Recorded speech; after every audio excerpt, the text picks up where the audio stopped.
Nuk besoj se kjo akuzë i shërben ndonjë drejtësie. Drejtësia nuk mund të ndërtohet mbi gjuhën e ish shtypsve. Pa drejtësia e këtij rasti është e shkruar në vetë akt akuza. Akuzat e prokurorisë kundër nesh dhe UÇK-s janë ndërtuar mbi narrativat e atyre që shkaktuan disa luftra në gjithë Federatën Jugoslave brenda një dekade të vetme.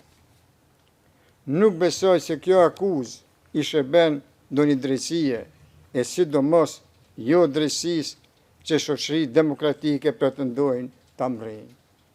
Drejtësia nuk mund të ndërtohet mbi gjuhën e ish shtypsve.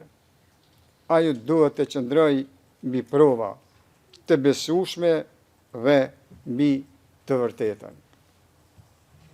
Padrejtësia e këtij rasti është e shkruar në vetë akt akuza.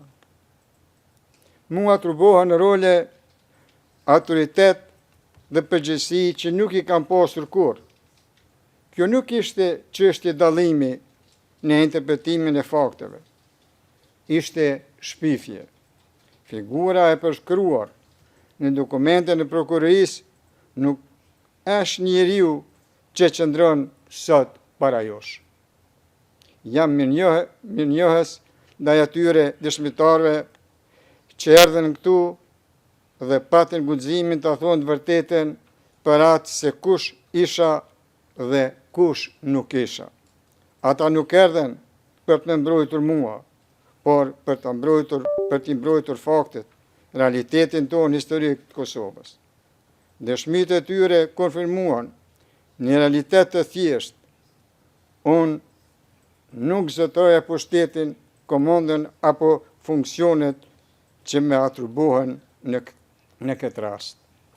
Kur e vërteta thuhet thjesht, ajo nuk ka nevojë për zbukurime. E gjithë bota di se NATO-ja ndërhyri kundër krimeve të kryera ndaj shqiptarëve në Kosovë. NATO-ja dhe bota demokratike nuk janë rreshtuar kurrë me terrorizmin apo gjenocidin. Pa atë ndërhyrje dhe mbështetje ndërkombëtare, liria jonë nuk do të ekzistonte. Por, pa rezistencën tonë fisnike, ajo nuk do të ishte arritur kurrë. Veprimet e UÇK-s dhe veprimet e mia, si gjatë luftës, ashtu edhe pasaj, në çdo rast i dhanë përparësi paqes, dhe kjo është dëshmuar. Zëra të besueshëm e kanë dëshmuar këtë. Ne qëndrojmë sot këtu pa drejtësisht, por historia do ta kuptoj pse vepruam, jo vetëm faktin se jemi të akuzuar. Duhet të flas për realitetin historik që rrethon këtë çështje. Krimet dhe persekutimet nga forcat serbe që e formësuan atë periudhë janë të pandashme nga veprimet që ju kërkohet të gjykoni. Ato nuk janë zhurmë në sfond, janë të shkruara në historinë publike me shkronja shumë të mëdha për të fshirë. Ato mbeten pjesë e realitetit që ju kërkohet të gjykoni. Bashkohem me avokatët e mi duke ju kërkuar gjykatës të nderuar ta mbani fort në mendje atë histori, sepse gjykimi pa kontekst rrezikon ta ngatroj pasojën me shkakun. Ju lutem mos e bani atë gabim. Lufta jonë nuk ishte unike në histori. Çdo kom që ka kërkuar lirinë nga një pushtim i paligjshëm, i ngjajshëm me apartheidin, është përballur me akuza se rezistenca është kriminale.